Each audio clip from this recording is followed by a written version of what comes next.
Okay, I'm gonna see if I can get an injector out of there.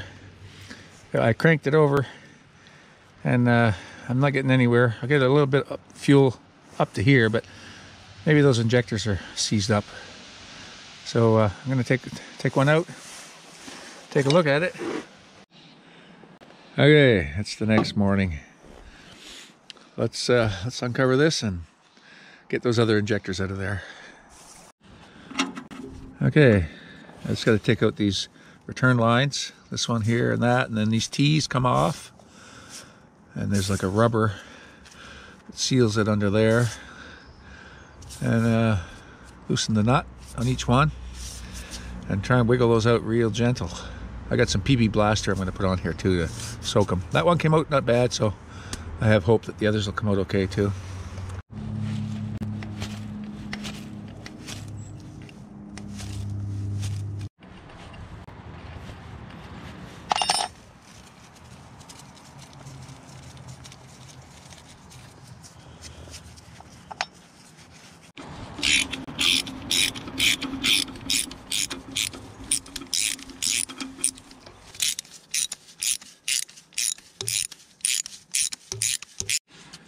Okay, now I've got the bolt loose here, and the line's disconnected from the injector, the nut off of here. Now they say right in the book, don't use a screwdriver or any other tool to pry on these to get them out. You know, the caution is they don't want you to break them off in the head. But you know, the only other way to get them out is to have a special tool that clamps on here, and you use a slide hammer. I don't have it, so I'm just gonna show you here. You can just see there, if I just rock it a little bit with a screwdriver, see how it is moving a little bit? Just a little bit, so I'm gonna, that's how I got the other one out. I just moved it a little bit, and worked at it with some PB Blaster, and then eventually I was able to try and turn it here a bit, and it took me about 15 minutes to get one injector out. So don't be in a hurry. You know, just think about later, if you snap one off in the head, then what do you do? Then you're gonna have to pull the head off. That's not any fun, right?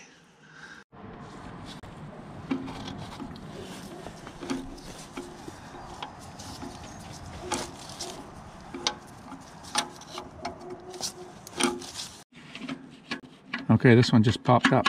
Just a little pry like that after I twisted it. Let's see here.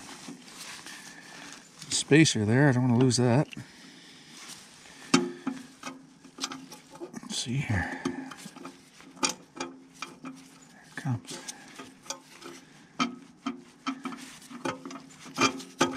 Yeah. There it is.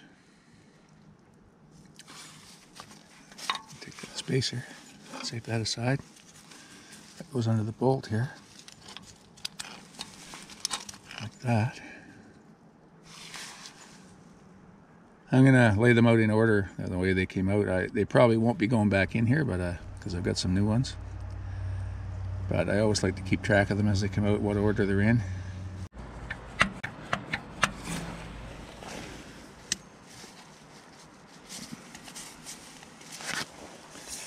I saw that move a bit. Oh.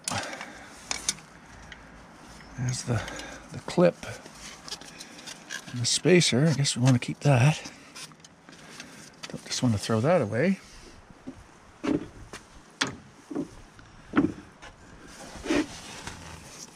right. It's starting to move. It's been about 10 minutes I've been messing with this one. There it is, look at that. That's what you want. You want it to spin. If you can get it to spin, you should have a pretty good chance you can pull it straight out. It's not threaded in there.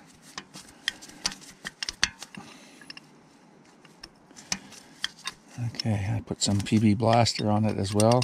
Penetrating oil. Okay, let's see. And not supposed to pry it, so they say. I've never been much of a listener.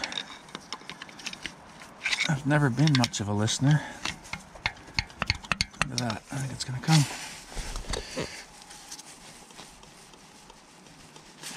quite. Almost. Just gonna come in on top of it there if I can. There it is. There it is, I think. Yeah, it's coming.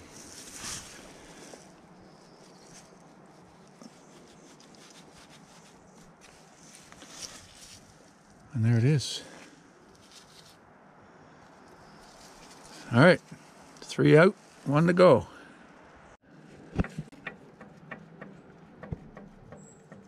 You see it's starting to move a little bit.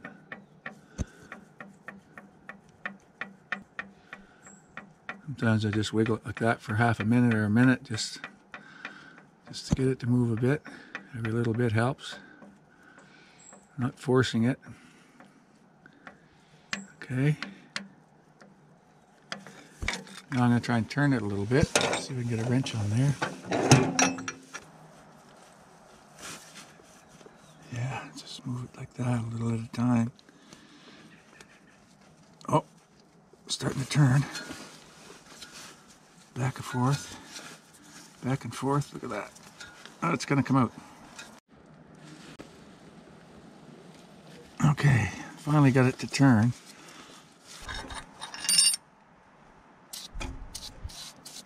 Had a chance to soak a few minutes, and I'll try it again.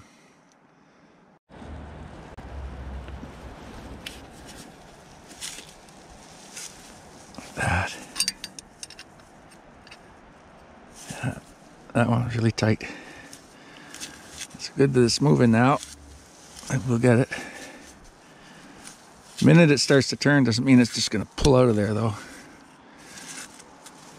Yeah, pretty snug. It's been in there.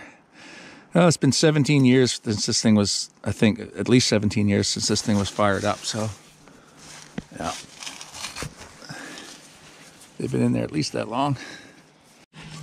Okay, now I got this foot under here, and it's coming up, but this is not the first tool I used, and I wouldn't recommend it, not until you could get it free, but this is starting to move it up now. This is moving it up. As I could see, if that wasn't free, you could break it with this thing. You could break it right off, you know. So, still not coming out. See, even with that. I'm try and turn it some more. Ah, it's a slow process.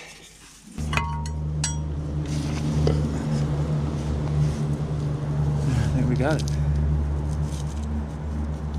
Look at that. Here it comes. I should blow that out actually before I pull that out of there. Like I should have done that with the other ones, but I'll get some compressed air and blow that out.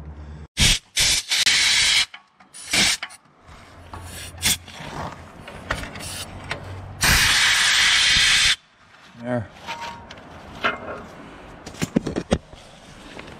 Oh.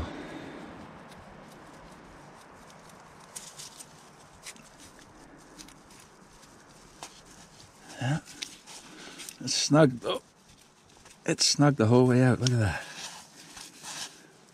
And there's the last one.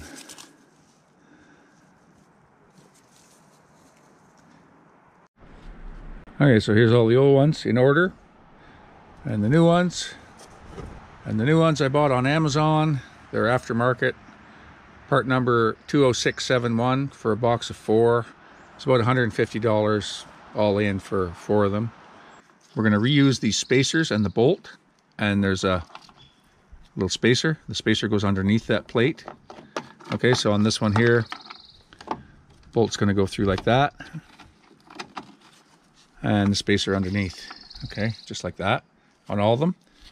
And this one here, I already took the gland off here. There's the compression nut with a rubber under it for the return line, and I'll change those off and put them on here. It's just the nut slides down.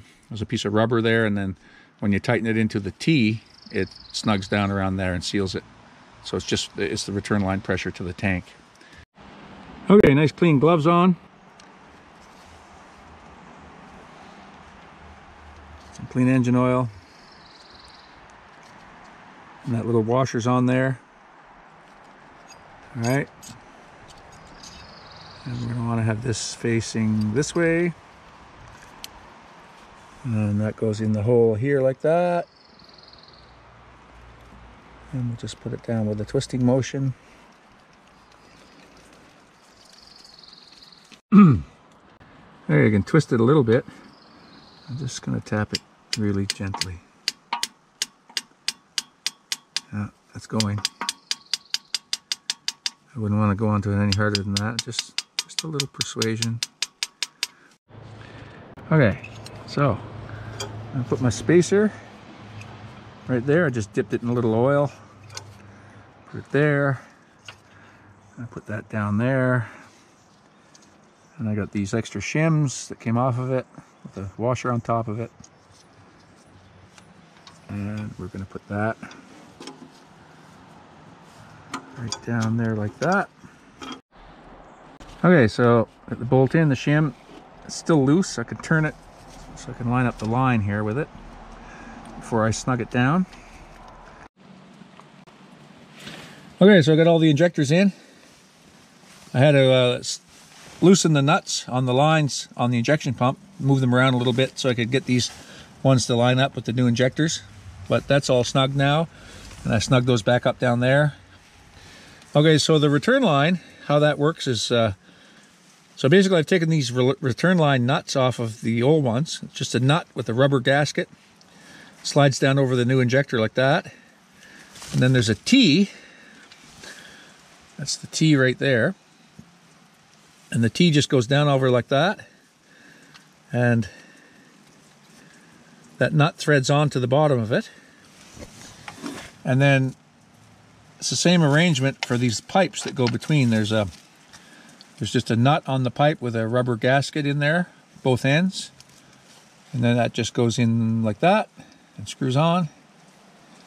And that goes between all of them all the way along. And there's the return line from the pump, comes up here. And then at the end of the rail, it goes over here to the fuel tank.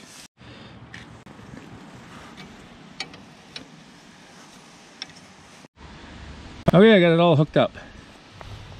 All the return lines hooked up. Everything snugged down. And let's wind it over and see what we got.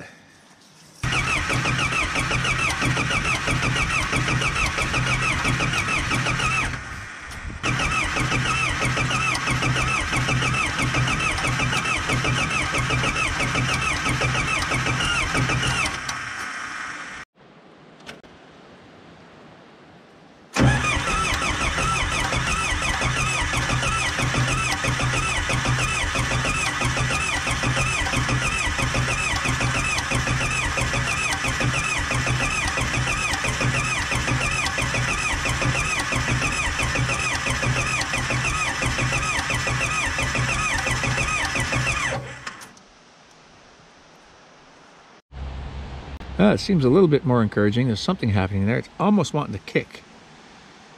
But, yeah. We'll see.